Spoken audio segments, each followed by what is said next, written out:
So let me start the program for today. I request our Vice Chairman, Manjunath Emmellur, to escort MP Vijay Kumar sir onto the dais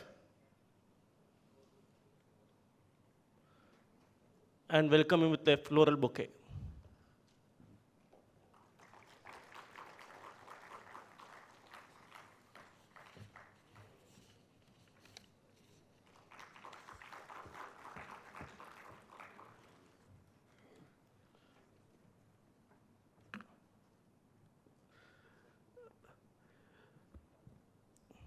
MP Vijay Kumar sir needs no introduction, but for those who are new, just a brief profile about him.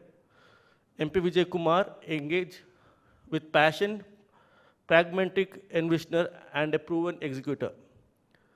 Sir has over 30 years of experience in industry as a chartered accountant in practice.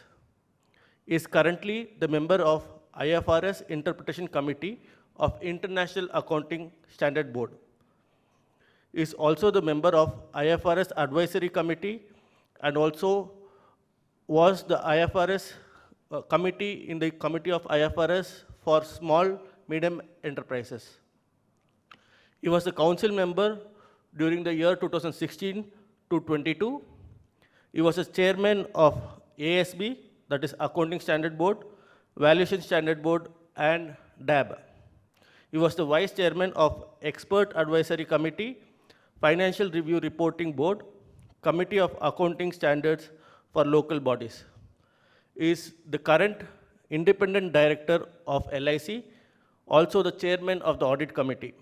He holds various independent directorships at Geojit Financials Services, Heritage Food Limited, and Sela India Software Services, Sifa Technologies Limited. He is an executive director and group CFO.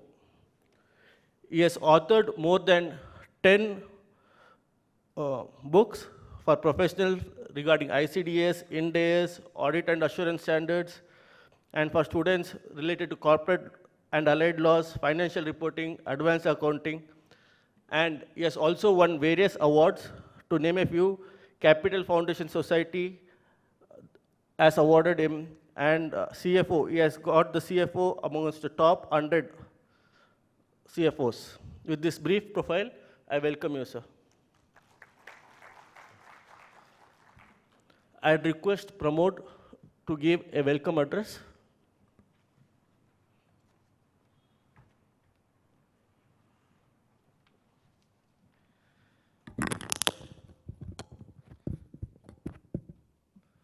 Good morning, my dear members. It's a privilege for Bangalore branch to host this 2 days conference. Of course, I was on the code of conduct, so I couldn't welcome you yesterday, and yesterday the gazette was announced. So I'm here to stand before you to welcome for this 2 days conference. When we designed this 2 days conference, when we were looking what do we impart or what is that we are gonna deliberate in these 2 days, we thought let's talk about the contemporary topics as well, keeping the traditional aspects in the mind. So firstly, when we designed this GCC yesterday, and of course, AI is a buzzword and everyone is hovering about it. And there are quite a lot of certification programs which is happening from the Institute of Chartered Accountants of India also on this AI program. But unfortunately, the seats get immediately full when the courses launch. So we thought for people who are missing out, then let it be an overview what the certification course talks and what is the potential of AI, which probably is helping hand in our profession. And secondly, the topic when I was actually on various, when I was discussing with various other Mufasal branches, the chapters, I found there was quite a lot of potential. And they have a talent pool which has been migrating, but why not, when you come into a concept of GCC, it's a new model of calling you as an outsourced consultant rather than setting up for them, giving them their own freedom, giving them their own security, and how we can probably channelize this aspect and where we have a potential aspect. So I thought this was one of the topic that which needs to be dealt and which has to be deliberated so that at least the thought process starts from now. Third aspect was we are very fortunate to have MP Vijay Kumar sir. Of course, I don't know why members are sitting behind.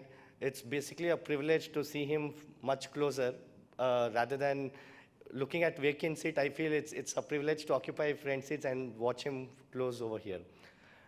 And when I was speaking to the speakers also, they were said that we would like to come and attend this session because even we want to understand how the climate change, this was a concept paper which was launched earlier, which I've been thinking about, seeing how one can do justice to this topic. And I thought no one than MP Vijay Kumar sir can actually deliberate this topic well and give us an insight on how the impact of accounting on this climate change can be looked into upon. I think when we have MP Vijay Kumar sir, no one else should take much time on the dais. We should quickly hand it over to him, and we are all waiting to listen. Apologies for starting late because we shuffled the program today, and many people who were wanting to attend MPV fans, we just waited for them to come. But of course, it will not be right on our part if we delay further. So without any further delay, let's hand over the dais to MP Vijay Kumar sir and welcome you all for this 2 days event. Have an enlightening session and please do ask your doubts. And also, thank you for electing me to the Regional Council. Wishing all the best to you all and thanks a lot. Over to you, sir.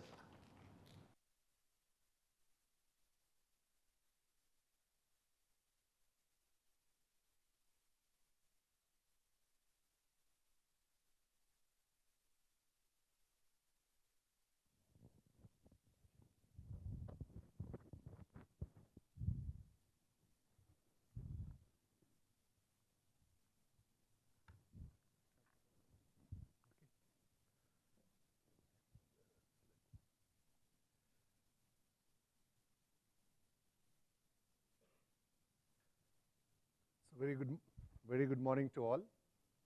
You can also wish me good morning. Enough? Yeah, very good morning and extremely happy to be here at the Bangalore branch event. Bangalore branch, as all of us know, is always ahead in terms of its ideation and execution, and this event is no exception.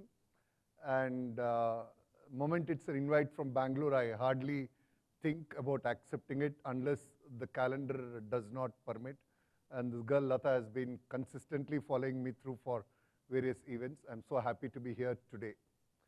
And more importantly, I'm excited because for this calendar year, this is the last event, at least for me, to interact with members. So I thought I should definitely accept this invite, be here, personally take your good wishes and also convey my good wishes for the next year. So with your permission, I'll come down to the floor and it'll be easier for me to maintain an eye connect. And a new topic, as many of you are concerned, but sadly a very old one. Sadly a very old one. New in terms of the extent of implementation, but old in terms of requirement. Old in terms of requirement. So I'll introduce the topic to you. I expect India to start implementing this in the next 2-3 years and catch up with the global practices. So thank you, Pramod and the team here for the invite to be here today, and all the senior members and future of the profession younger members. Good to see you all here now. As far as the climate change,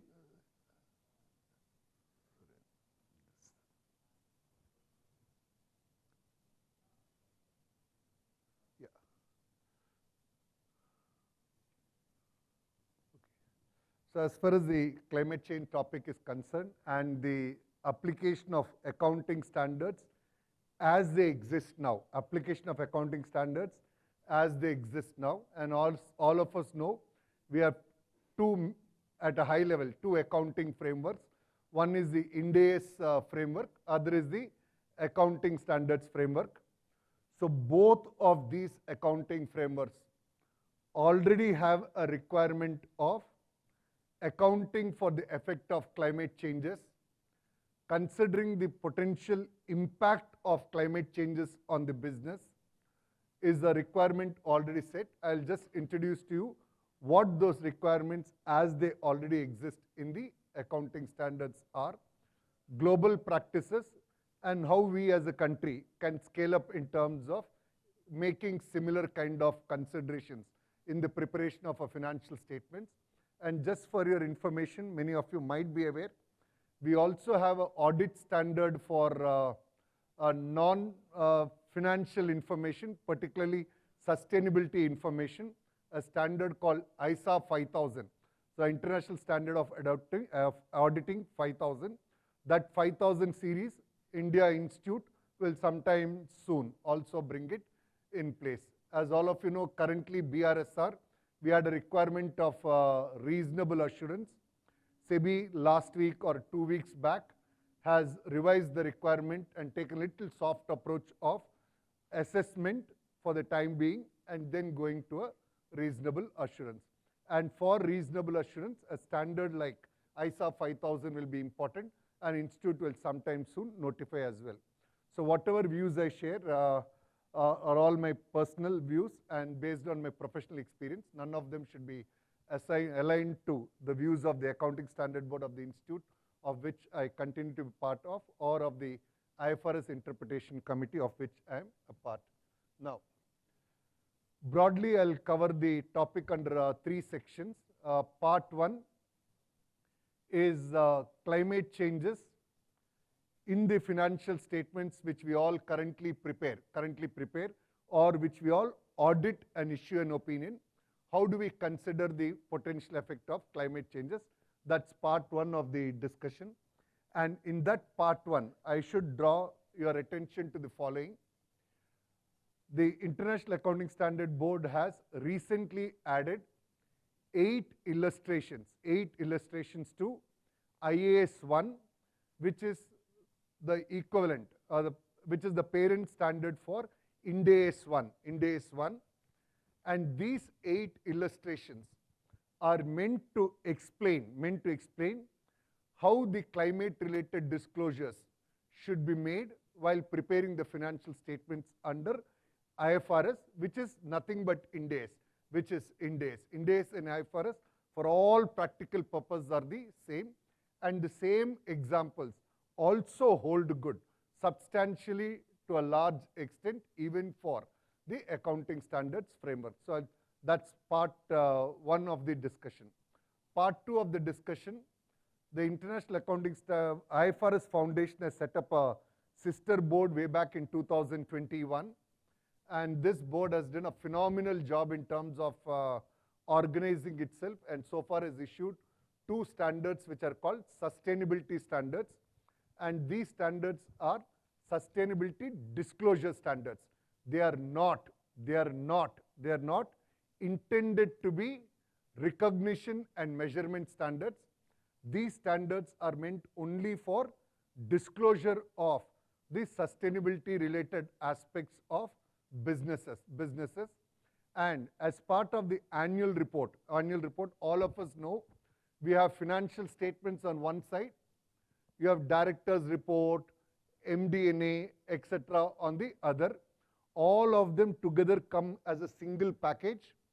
And invariably, if you look at all directors' report, they have some observations around the organization's preparedness for environmental changes, climate changes, sustainability, energy transition requirement.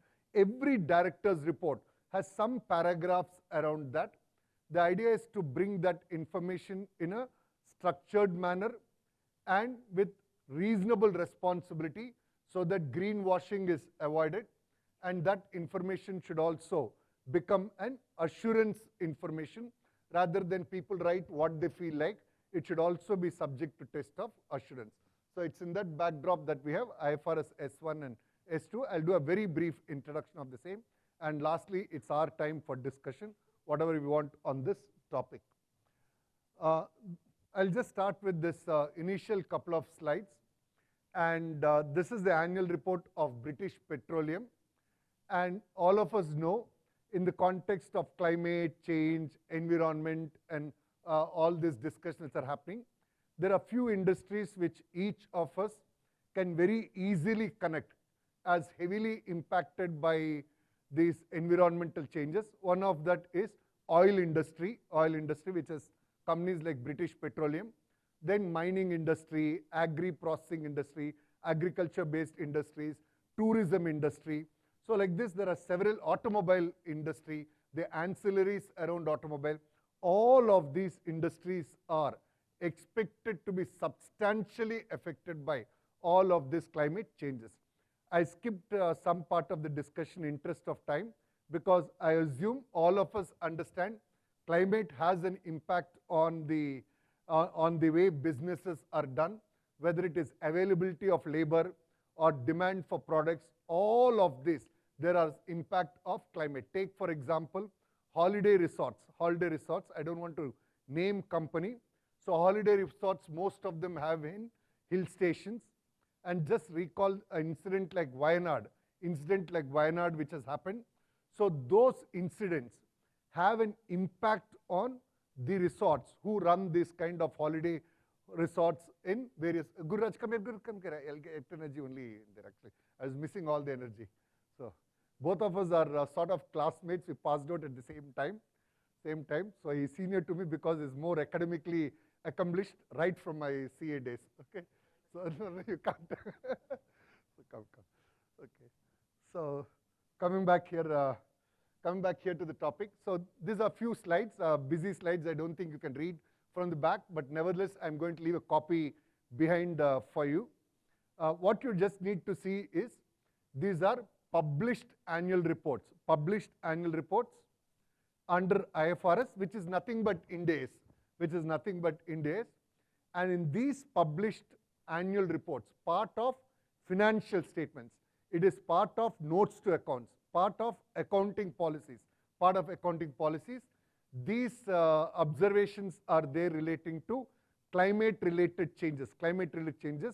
How climate-related changes are considered in making estimates, making judgments, drafting accounting policies. That's the bottom line.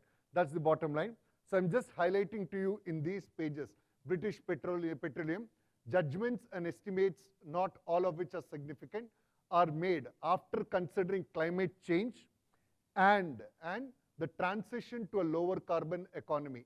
So that's one part. Similarly, they go on to address it in multiple places. And please note, all these at the cost of repetition. All these are part of notes to financial statements, audited, and part of accounting policies. The first few paragraphs of accounting policies, these expressions around climate changes come. And these are based on existing standards. Forget about the 8 illustrations I talked about. These are based on existing standards, which is the same as the Ind AS one, which all of us practice. Similarly, here you have the other places in terms of price assumptions, impairment testing, contingent liabilities. All of these places, there is this consideration of climate change which has been considered. So that's a little bit of preamble. There are another 5-6 annual reports extracts which are given at the rear end of the deck. There are another 5-6 annual reports of different industries. Oil industry, all of us can easily connect with this, but automobile industry, airlines industry, tourism industry. So those annual reports extracts are also there. And I have chosen by design. I have chosen 2022 annual report, financial statements, because I wanted to highlight to you that these requirements already existed in the accounting literature, Ind AS 1 and IAS 1, and there are these global corporations who are already following it in their preparation of financial statements, and it is for us to develop that awareness and start practicing it. As I said at the start, I expect it to happen over the next 2-3 years because many still don't have this extent of awareness even in corporate India. Now, coming specifically to the requirements which are there inside the standards, first and foremost is to recognize that, I'm leaving a slide deck behind, no need to notes. How are you, man? Good. So first and foremost is to recognize that in the classroom, I've never seen him make notes, you know. He was so he was we used to call this guy as a tsunami batch. They were all in the 2004 tsunami period. I've not seen him make notes. Now he's sincerely writing notes, or maybe when I'm walking here, he's writing notes. either of it. Okay, coming back here. So as far as the accounting standards are concerned, be it AS framework or Ind AS framework, neither of them have a specific requirement, a specific sentence, separate paragraph, or a separate title saying that you need to consider climate change or consider the same in estimate judgments. There's no specific paragraph on the same. Nevertheless, there are other paragraphs within the standards which require you to effectively consider the impact of climate change on businesses in making your estimates, in making your judgments, in making your provisions, in your impairment testing, in estimating the residual life of assets, in estimating the residual value of the assets, etc., etc. All those requirements do exist inside the standards, even though if you do a Control F or Command F, you will not find the word climate change in the accounting standards. There are other requirements in the standards which have an obligation cast on you to consider the same in preparation of financial statements. So that's the requirement which is there. Now, let me draw reference to a technical requirement which pulls you closer to that, and why the International Accounting Standard Board has now chosen to add 8 illustrations. They had a choice of amending the standard and add these words climate change, etc. But after substantial debate, they all felt that the standards language need not be changed. We can just create awareness by adding these 8 illustrations to IAS 1 so that people will automatically know that the climate change aspect should also be considered in your drafting your accounting policies, arriving at your estimates, making your judgments, etc., etc. What those 8 illustrations are, I'll walk you through a little later. Now, as far as Ind AS 1 is concerned, there is this very important paragraph which is applicable not just in the context of climate change, but generally for others as well. What it says is disclosure of information which is not specifically required by any accounting standard, and not presented elsewhere in the financial statements. So no standard requires you to do it, nor is there any specific requirement for presentation, but it is relevant for understanding the financial statements.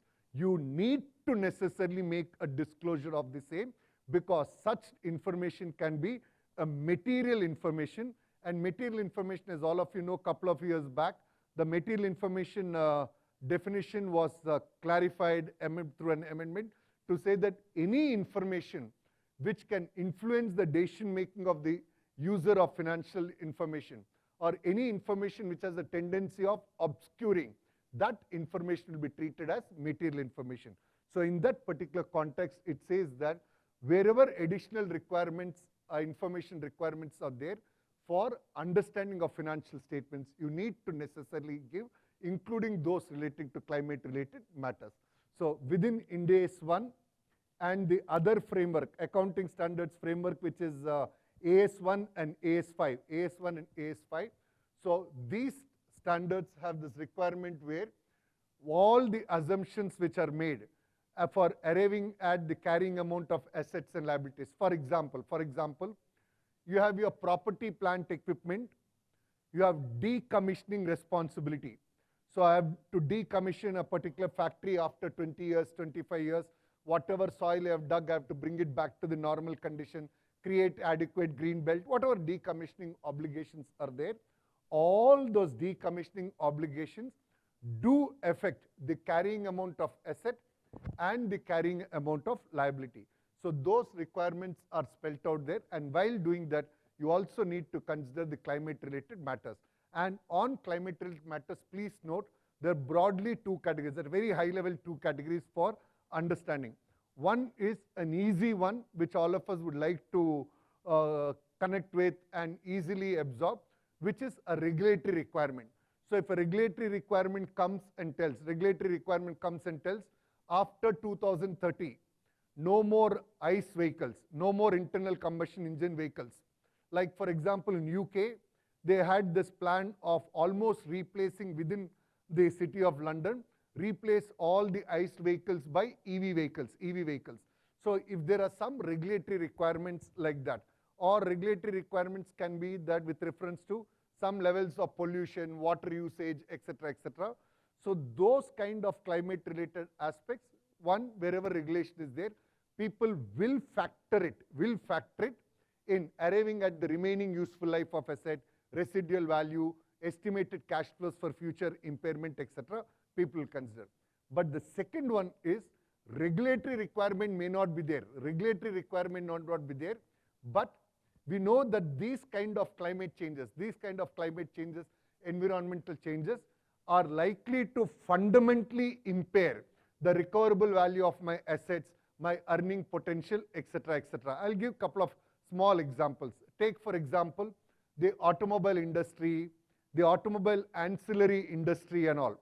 So if you look at the automobile industry, if these particular industry, I have been producing a certain set of components for ICE vehicles only, petrol, diesel vehicles only, and if the entire industry trend is moving towards EV, at least in two-wheeler, it's almost going completely there. If those kind of trends are there, today my manufacturing plant, where I invested 40 crores, 80 crores, 200 crores, 400 crores, this plant might still be generating some cash flows, but it may not fully recover itself.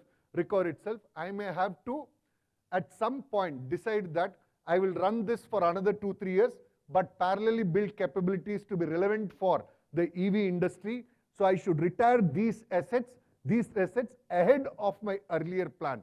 So these are business model changes which I have to necessarily factor in my residual life of assets, decommissioning obligations, etc., etc. So that's one part. Take the case of the hospitality industry, properties which are located in hill stations, properties where there's a possibility of landslides, where there can be environmental damage. The government can come with regulations saying that no more new properties can come up. For example, I bought 500 acres of land with a business case. So far, I've used 100 acres. I thought phase 2, phase 3, phase 4 I will use, but now regulatory requirement or the direction of the industry is I cannot build anymore. What I have done is done. So those cases, how does it impact my overall assets carrying value? So those kind of impacts are there. Similarly, if you look at consumer preferences also, there's a substantial change towards consumer preferences. Many of us who have traveled outside of India, you'll find there's a strong movement towards vegetarian, strong movement towards vegan. Similarly here, if you look at it, and we have also experienced wherever products have child labor, the developed countries have abandoned using those products. Similarly for environment as well. If countries or consumers come to know that these particular products are not environmental friendly, whether it is scope 1, scope 2, scope 3, if they are not considered environment friendly, the consumers stay away from those products, even if the alternate products are costly. I have known within my age group people, many of them who are now constructing homes or wanting to buy apartments are looking at sustainable homes, even though if those homes are 20% costlier than a normal home, 30% costlier than normal home. There are many of them who have said, I don't want any more of this RCC concrete and things like that. I want to move towards sustainable ones, and people are willing to spend money towards that. So there are those business model shifts which are also there. So while regulatory changes are one side, we should also be conscious of all these business model changes which are getting induced by the climate related changes and things like that. So what IAS 1 says is, those estimation uncertainty relating to businesses, life of assets, etc., all of those needs to be necessarily factored, including for going concern and all. Same applies for inventory valuation as well.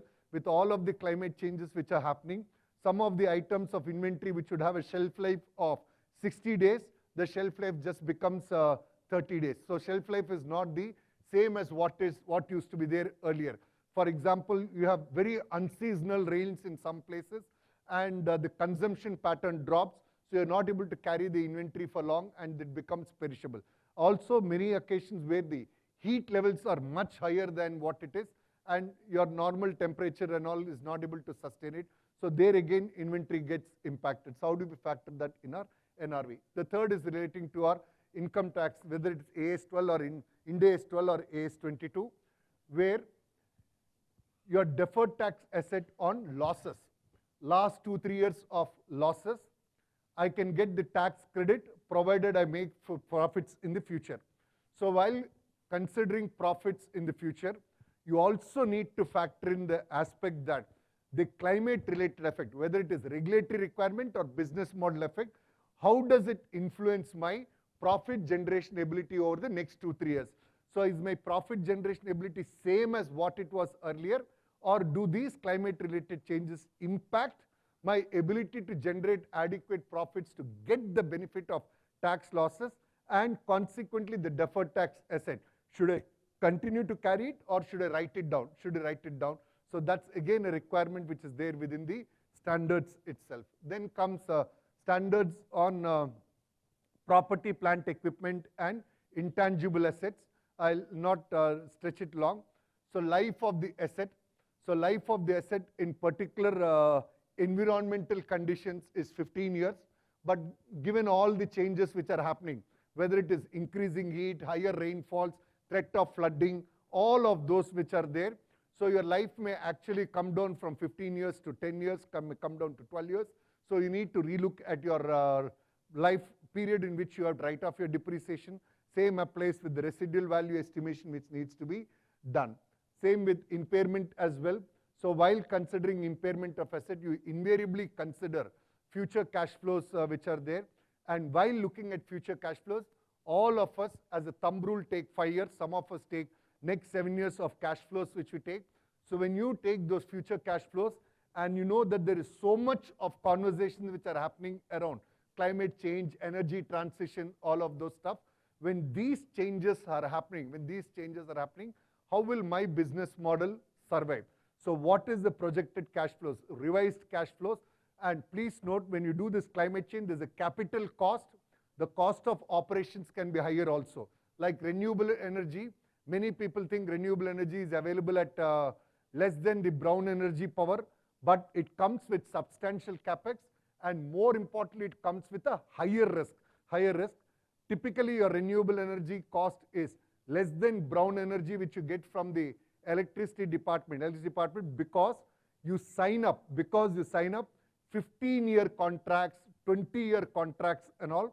And when you sign 15, 20-year contracts, nobody can estimate how much is your consumption demand for such a long period. It can go up, it can come down, technologies can change. So many factors are there.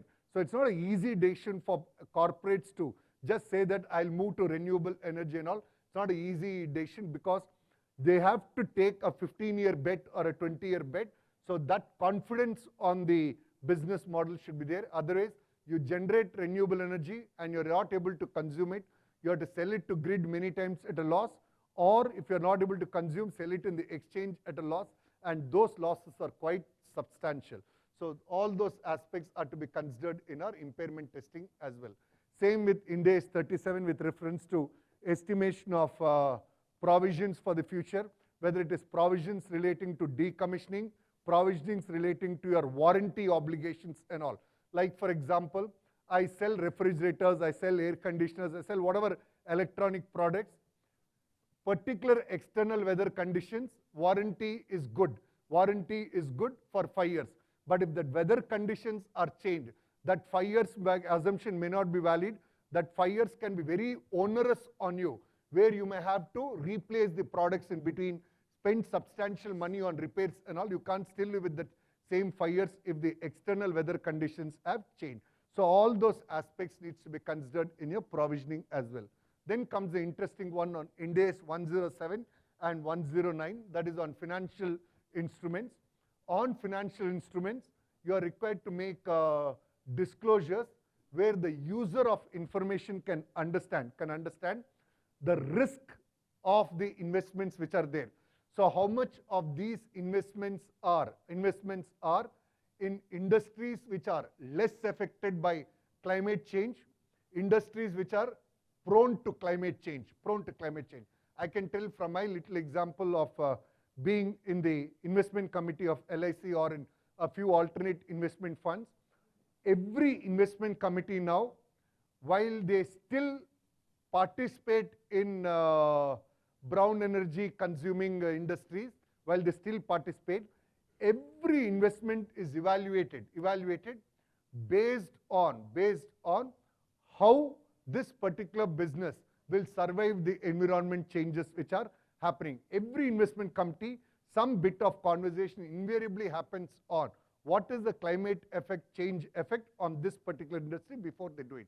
So for investment related disclosures, loan related disclosures, my loan portfolio, the lending portfolio which I have, how much of it is green finance product portfolio, how much is the others. Similarly on the borrowing side, I have borrowed monies which are meant for green. There are other borrowings which are there. And when monies are borrowed for green, many times they are linked to some obligations. For example, the lender tells, here is the 200 crores, but this 200 crores will carry an interest of 7% if you achieve this is a sustainable goal.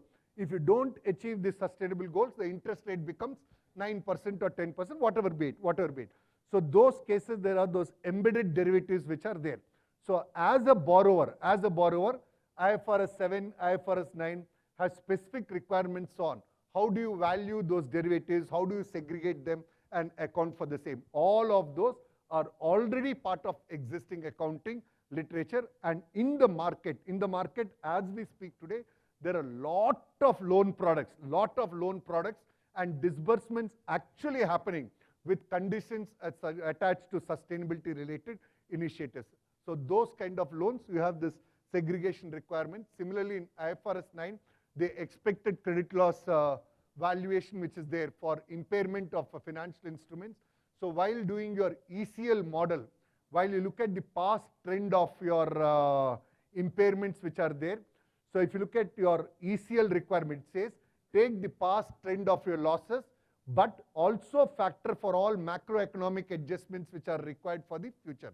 So while doing those adjustments, one of those adjustments will be around the climate changes impact on the business and all. Those need to be considered for your ECL provisioning percentage. So if your ECL provisioning percentage is coming to 5 because of climate changes, you might like to revisit and say, let me do an additional 0.5% for protecting myself against impact of climate related change on that loan portfolio which is there. Fair value estimation, again based on future cash flows. Interest of time, I'll skip that.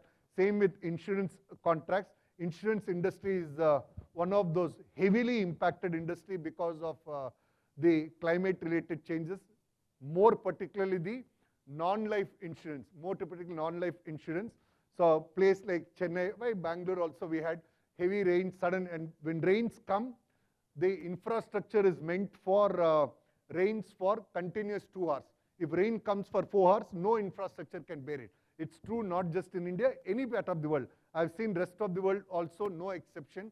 We all put it in the social media and take pride or otherwise by putting it in social media. But other countries are no different. All of them are built for rains for particular hours. So if 2 hours of rain, so much millimeter of rain, the infrastructure can take it. But if God is so unkind, because we have misused the environment and rains are for 4 hours and it pours so much that the rain levels are much higher than the normal ones, those cases, no infrastructure can withstand the same. So in these kind of situations, the insurance contracts for insurance industries, how do we price their products? How do we distinguish their products in terms of impact of the environment on the industries which they are supporting? Same with life also, with all the climate changes which are happening. There are life-related diseases also which are there. So how do we consider the same?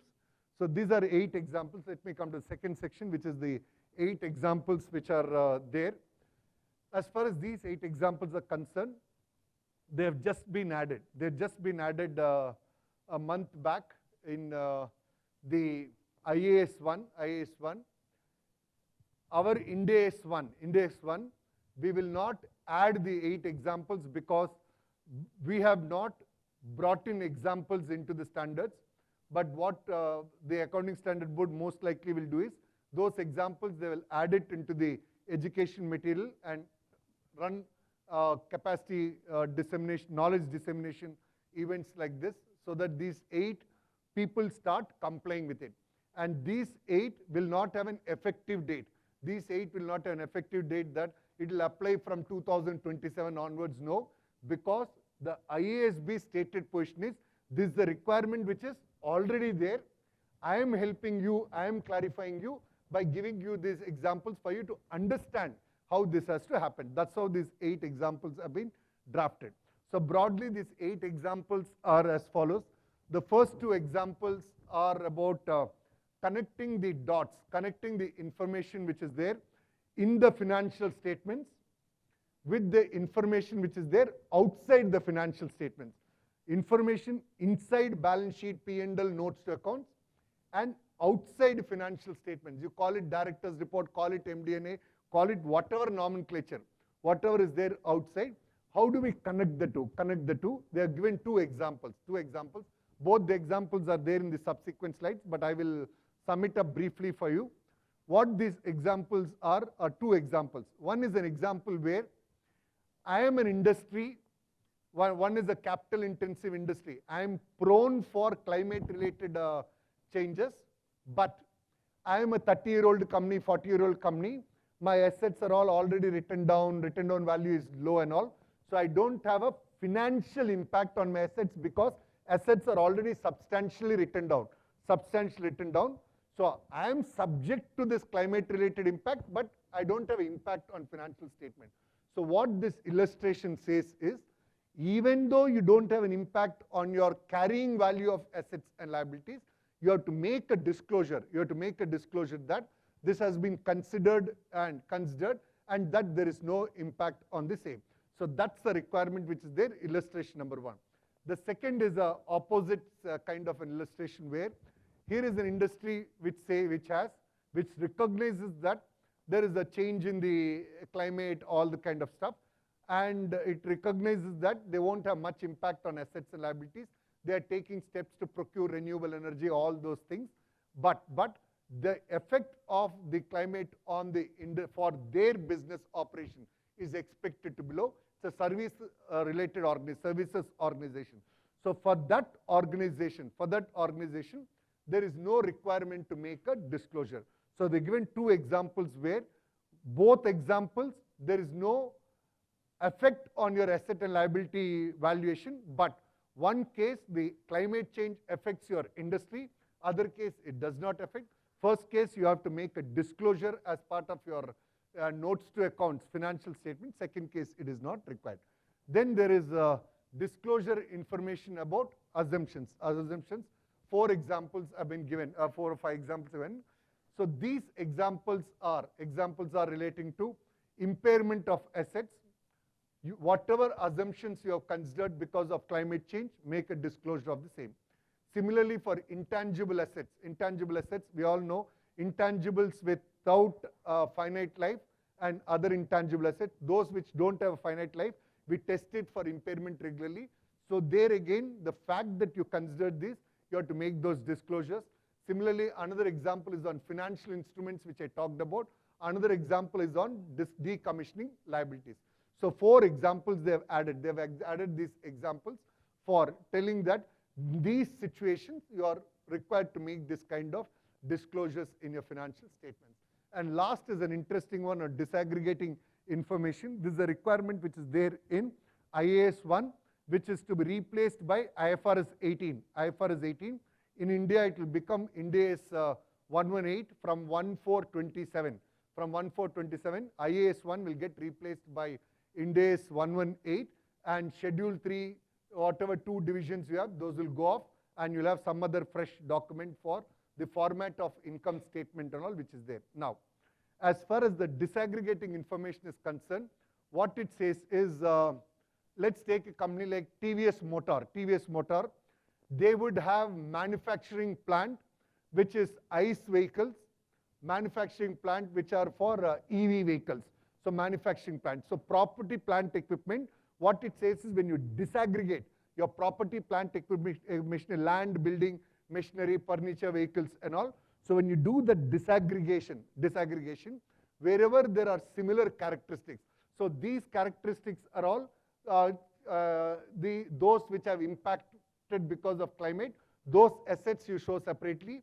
Those which are not going to affect your climate because of climate, show that separately. So that disaggregation part of how do you classify your assets, whether it is property, plant, equipment, or loan assets, or investments which you have done. So that example is provided as example number 8. And please note, all of these 8 examples are based on existing accounting standards and no amendments. And the IASB deliberated huge as to whether standards are to be amended for these disclosures. They all concluded that it is not required. It is more than adequate if you just clarify by adding these 8 examples, and consequently these 8 examples are now in place. So these are the 8 examples which you could read through later. Yeah, these are the other annual reports which I told you. Multiple annual reports are there for Rolls-Royce is that not just the cars, the airline engines which they make those airline engines. So for example, they say that these are all part of your notes to accounts, part of accounting policies. Management has considered impact of climate change on number of key estimates within financial statements, including the estimate of future cash flows, etc., etc. And similarly, look at the bottom last line, again Rolls-Royce, bottom line, a 5% change in margin in the main civil aerospace wide body program, etc., etc., which are influenced by a number of factors, including climate change, over the remaining life of the programs and all. And deferred tax also, how they have considered it here. Similarly, there are other annual reports. All of these are available for you to study. So I'll just skip these slides and come to the last part. The last part, the penultimate part, I should say. So this part is regarding the 2 sustainability related standards which have been issued by the sister body of IASB. We all know IFRS Foundation, within it has the standard setting board called IASB, which sets these accounting standards, and they have ensured that they have become a global benchmark. Today, to such an extent that globally we only have 2 standards framework. One is US GAAP, rest of the world is IFRS. IFRS either in full or whatever form the countries have adopted. So only 2 frameworks are there. And between US GAAP and IFRS, there is consistent work happening on how we can minimize that gap. But given its economic size, I don't expect US GAAP to be replaced at any point in time. At least in my lifetime, it will not happen. But having said all that, there's this very strong effort going on to bring them as close as possible. Park that aside. On sustainability standards, globally there have been so many organizations which erupted in the last 20 years. Everybody gets up and says that we issue sustainability standards, we draft these standards, etc. and all. It was becoming completely messy for the world, and lot of greenwashing is happening. So at the Paris Climate Change Annual Convention, the IFRS Foundation pledged its commitment to bring all these groups together and develop a global benchmark of sustainability reporting practices. And I have been fortunate to be part of the advisory council when all of these were happening, and this was during the COVID period, and phenomenal machinery in terms of people and passion to contribute, that this board got set up, and within 2 years they came out with 2 standards. And what was more important is they had to ensure a convergence of the existing organizations. They had to ensure a convergence of CDSB, Climate Disclosure Standards Board, got merged into International Sustainability. These are all big bodies, and they're all large European and US bodies. Similarly, Sustainability Accounting Standards Board, that has also now become part and parcel of ISSB, and the TCFD, all of them have come together. Now they are part of ISSB, and the world is now more or less accepted that this body will be the body which will issue the standards. For Europe, what they've done is that there's a body called EFRAG. They have gone a little ahead in terms of making some more disclosures than what it is here. So that's additional or on top of this. They tried to ensure that there's a convergence, but they could not achieve that. So in Europe, the countries will follow a separate set of standards, not IFRS S1, S2, S3, because they have decided to take something more. I'll just tell you at very high level. What the ISSB standards say is, by my activity of doing business, how much am I impacting the world, the external world, climate and future. That is what ISSB standards do. What EFRAG has said is, you consider not only that, you also consider what is coming in. So both needs to be considered in the impact. Both needs to be considered. So that's their approach they have taken. So this sustainability reporting, the entire focus is, while we use the environment to ensure good life for the current generation, what is important is we should also leave the assets for next generation to enjoy. So current generation should enjoy, but the future generation should also not get impacted. So there is a company intent. Every company wants to ensure that their business models don't affect the environment much. Market, there's a direct impact on the customers, the way they see it, vendors they see it. And I've seen it. I'm seeing so many young faces here, and I'm not surprised. There are many youngsters today who say that, is this company following environmentally good practices? Yes, I will join, otherwise I'll not join. Is this company producing environmentally friendly products? I will join, otherwise I will not join.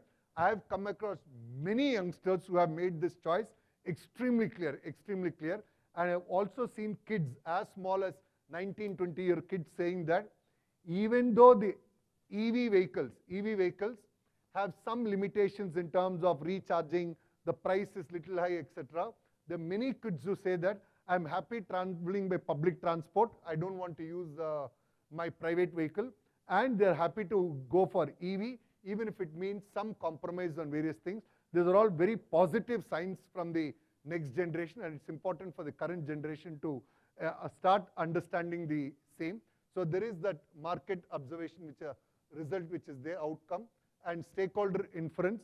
For shareholders, they see it as responsible business. You get a larger audience for your product, and cost of capital, credit cost is low. There are lots of green financing also which is coming, where people are saying that, look, if your practice are green, I'm willing to give you at a lower cost of funds. So those are all happening. Now, why global baseline? I briefly mentioned to you, global baseline important because there's so many sustainability standard boards which are there. You just yourself saw there are 3 boards. All 3 were very powerful organizations.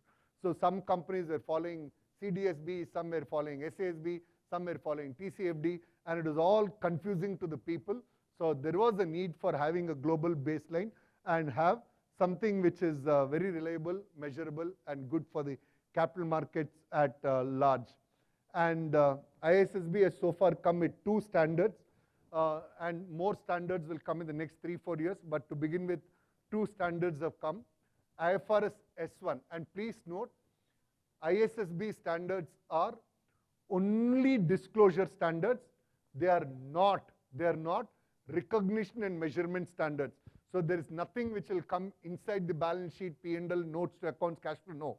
These standards are meant only as disclosure standards. In fact, they are called sustainability disclosure standards.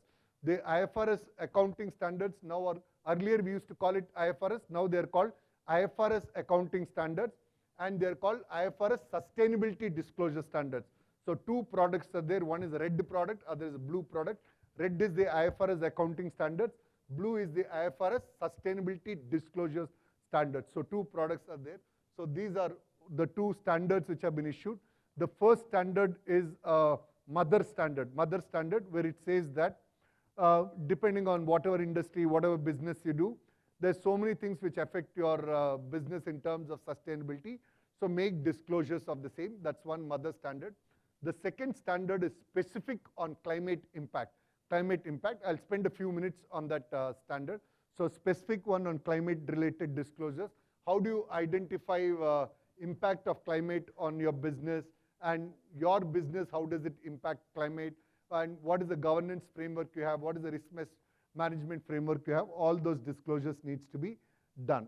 And what is important is these standards require disclosing these information as part of corporate reporting,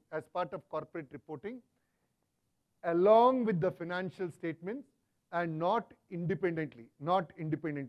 So just like now we have financial statements along with MD&A and along with the director's report, BRSR, wherever applicable, these standards require the disclosures to be made along with the general purpose financial statements. And these standards, the way they have been developed is they can be used with any GAAP. So these standards can be used with US GAAP, they can be used with Japanese local GAAP, they can be used with our regular accounting standards framework, not the Ind AS framework, they can be used along with that also. So the way these standards are getting developed is they are independent of IFRS. So whether you follow IFRS for your main financial statements or not, you can still follow the sustainability standards. That's how these standards have been drafted. Now, as far as S1, S2 is concerned, I briefly talked about what they tend to do. I'll spend a minute on this and then come to the close. This is the second standard which I told you, which is relating to climate change. Very specific requirements have been spelled out in this standard. So what it says is, what is the governance process which you have? What is the strategy the organization has embraced to manage this particular risk? What is the risk management model which they have? What are the metrics and targets which are measured? So for measuring water consumption, what metric you follow? What is the target you have? For energy, what is the target you have and what metrics you are following?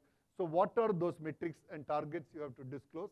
Performance and outcome to be measured. And so that's what the disclosures are required as far as the standards concerned, so that you don't give a wide list of disclosures which are irrelevant.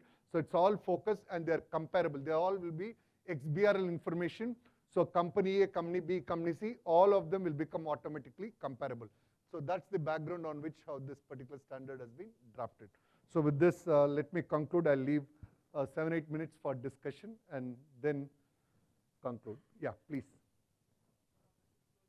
Yeah.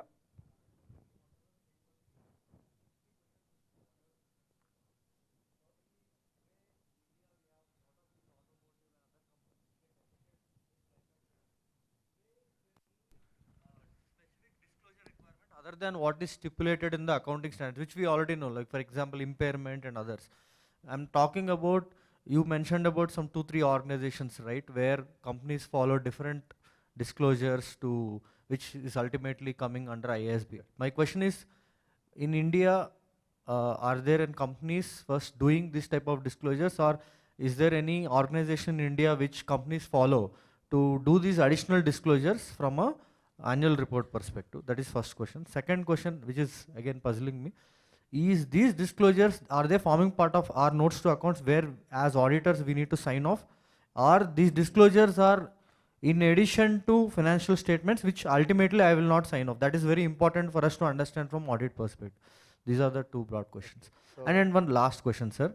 Since in Bangalore we have a lot of technology companies, it will also help us if you can draw some inference, if there is any, on how climate change will affect technology companies as a whole. That's it. Right. So I don't know about the third one, but first two I'll definitely answer. As far as the first one is concerned, you talked about, are there Indian companies who are reporting it? There are some of these large Indian companies who are reporting sustainability disclosures based on either SASB standards, Sustainability Accounting Standard Board standard, or CDFC standards, or the TCF standard. There are companies doing it, like Reliance, ONGC, they're all doing it. They publish a separate sustainability report. So there are a few companies who are doing it, but these are all reports which are done as independent reports, separate reports which are there, not as part of the financial statement. So there are reasonably some number of companies, but there is greenwashing also happening. That is where the concern is. And today it's not all subject to audit. Okay. The second question on audit implication. There are two parts. The first part of the discussion which I talked about, where I talked about IAS 1 estimates, judgments, provisions IAS 37 or AS 29, and residual life of assets, impairment. So those are all part and parcel of financial statements, and auditor opinion is part of that. Auditor opinion covers that piece as well. If a management has failed to consider it, it is auditor's responsibility to draw attention to the same. Now, the sustainability disclosures which are there, they are outside the financial statements, whether it is IFRS S1, S2 or SASB standards, TCFD standards which people follow. Those are outside the financial statements. At present, auditors don't have any obligation for reporting those. BRSR is India's Desi version of, it is our Desi version of the sustainability reporting, for which SEBI was planning reasonable assurance. They have now changed it to reasonable assessment, and reasonable assurance comes, I think, 26, 27 or 27, 28. They shifted by a year or two, they have shifted. So once that reasonable assurance comes, auditors will have an obligation for reporting on that. But that auditor can be auditor other than the financial statements audit. It can be some other auditor as well. So that part. But for doing that audit, you require a standard for audit, which is the ISA 5000 which I told, which India is yet to issue it. I'm sure they will issue it in due course. That is the second question. The third question, as far as technology companies are concerned, so what we need to see is, for a technology company, I need to drive out of Bangalore, so you should take care of that. So there are concerns, but all of us will find solutions eventually. So my view as a country, you would have been not even born by then, but India has come through much bigger national crisis like non-availability of milk revolution solved it, non-availability of adequate food for people, green revolution solved it. And in Chennai, I am a witness in my lifetime. I have also not seen milk revolution, green revolution, except read it. But in my lifetime, I've seen in Chennai, late 90s.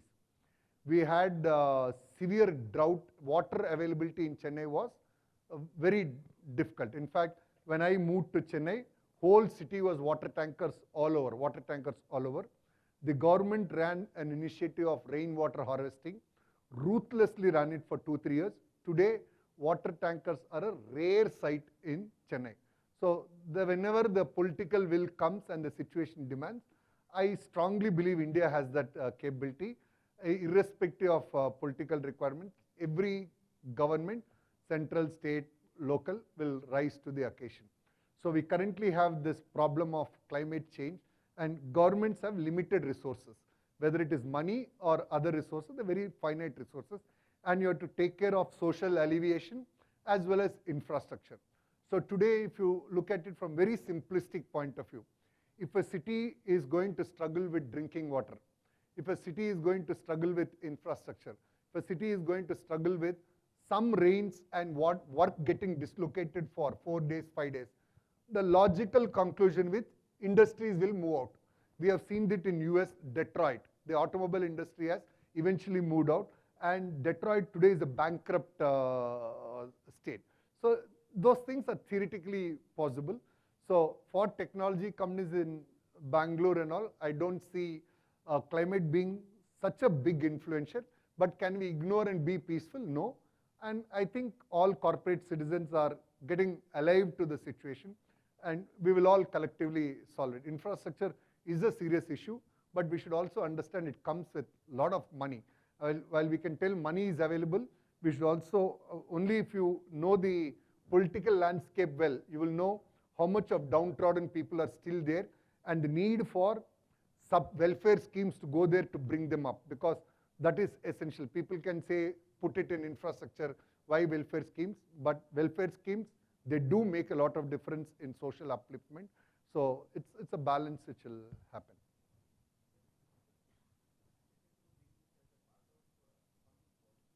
Yeah, correct. Yeah, it's a mandatory requirement. All companies and existing standards require that. That's the point. No, no, sustainability, no, climate impact, all companies, existing accounting standards.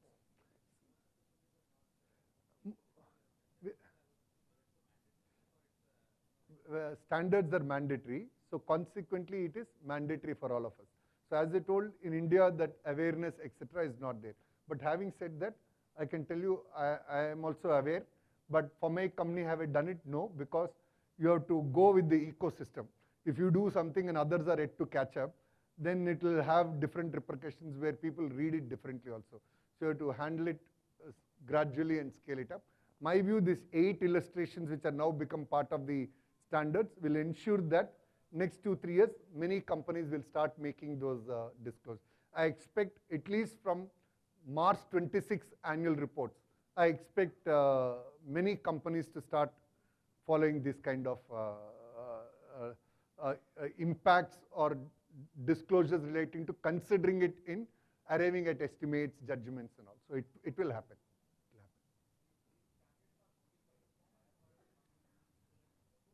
No, in India, S1, S2 is not going to come anytime soon. So SEBI will have a clear say on what should come in the ESG report. Correct. But It will eventually, take time. I think SEBI is still looking at BRSR only. Correct. So if they look at S1, S2, which means they have to give up BRSR. yeah. So it will take time. We'll see. It's not going to come anytime soon. It's not going to come anytime. But those 8 examples, I think, which you have mentioned, this will be forming part of No. standards. Yeah. So the moment these forms part of standard, then in an indirect way, there is some form of entry for these standards IC means in a longer run. Correct. And then this also comes under the purview of auditors to kind of Yes, look yes, into yes, it yes, and yes. kind of certify that also. 100%. The moment it, 100%, you said right now that it does not come, means there's no mandate as such. No, but no, if this, that's why I told you right at the start, these are old requirements, already existing requirements, not complied with, and compliance will increase over time. So that's the point. So these are all existing requirements which all of us have over time not followed it. That's okay. Yes, sir. Yes, sir. West. Yeah. So far there is no standard set up for the EUS disposal. Okay. So 2 things, sir. I'll leave aside accounting standards for time being. For e-waste disposal, there are actually local regulations available on. Yeah, that's a local regulation, yeah. but it has definitely it has a casting some points for the stakeholder point of view. Correct. It has an effect, sir. It has an effect. There's a lot of energy related issues, there are health related issues. In fact, the amount of electronic devices all of us see. Today people talk about going to Jindal and all for detoxification. I think New Year, if all of us can take a pledge that monthly 1 day I'll do detoxification from mobile. I'll not see it for 1 day, it's healthy. No, it's very serious. Very serious, actually, you will realize it. It's not easy for 1 day detoxification, but if you can actually detox yourself from not using electronic device for a day, it will do a lot good to you, in terms of health of, you understood. All of those, it makes a difference. It does make a difference. I think all of us should seriously consider, take a pledge of 1 day per month detoxification from use So of. one more question. Yes, sir. It is coming from it is maybe a sound negative, but it's an offshoot of your discussion. So you said there are the riders for the lender and the lendee. Correct. Okay. So when there is a rider, say instead of 9% regular interest, if they comply with the certain conditions, the rate of interest will come down. Correct. My question is that why not the lender set up that if you don't comply, don't come to me. I will forego my profit. That's a social obligation. Why don't the lender say, don't come to me if you're not complying with it? Yes. So we need to. That's a social obligation. No, I fully agree with you, sir. But I just want to clarify here. Yeah. We have to repair it while the aircraft is flying. We can't ground it and do it, point number 1. Second is, whenever you're setting a new project, the new project on paper is supposed to achieve some sustainability goals. So I sanction a 5,000 crore loan, assuming that they will meet those goals. Like financial ratios, current ratio, DSCR, interest cover. Here also I specify some sustainability goals. So like financial ratios, if they are not maintained, I add 2% penalty clause. So here also they are saying that I'm encouraging you to put up these new projects. These new projects, because of sustainability characteristics, involve higher capital cost and higher operating cost. I'm willing to back you up for that, but demonstrate to me, I'm giving you money now for setting it up. But if you don't achieve, then this is the penalty. So I think the days when we will say that only if it is there I'll give, that days will also come. So The days that will also the come. levy of penalty doesn't resolve the problem of the human being. Sir, but we have to do it gradually, sir. We have to do it gradually. My view, sir, if you take a country like India, Yeah. we are still a developing nation. Developed nations have exploited the natural resources and they're sitting where they are. This is my personal view, the very, very personal view, and it may not be socially acceptable one. My view as a developing nation, we have hardly touched the natural resources for giving basic requirements for our people. So I think we have to at least make people little full before, and green requires lot of financing. So all this Paris, Davos, and all these debates are, will the developed nations give money for funding these projects? Those guys are not committing that. And with Trump having come now, it's very unlikely that anything will happen in that direction. And these developed nations, particularly US, has so much natural resources and very little population. For him, it's not compelling at all. He would rather see a few economies and societies die for protecting that. So it's a larger geopolitical subject which is there. Yeah. So I think we have to tread it a little carefully. Slowly. Carefully, sir. But it's not a technical answer. It's very, very personal view, sir. Very personal. I have one more question, sir. Please, sir.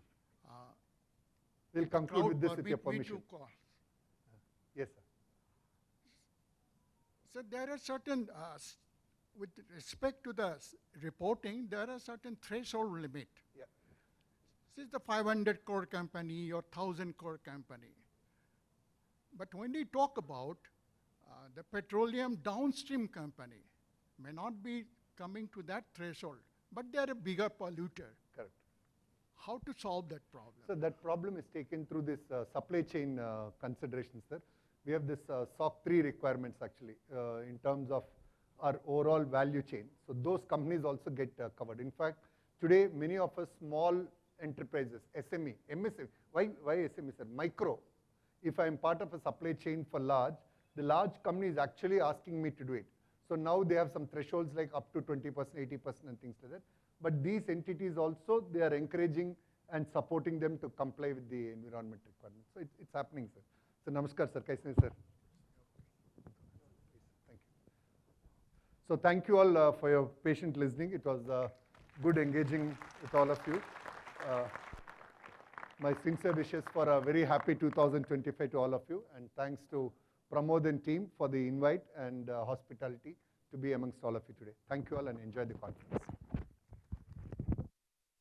Our chairman, Pramod Arigde, to to give a memento to MPV sir.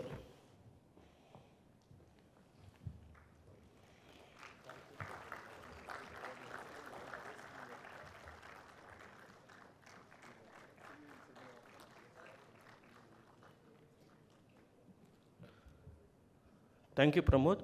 We will have a short tea break of 15 minutes and assemble back.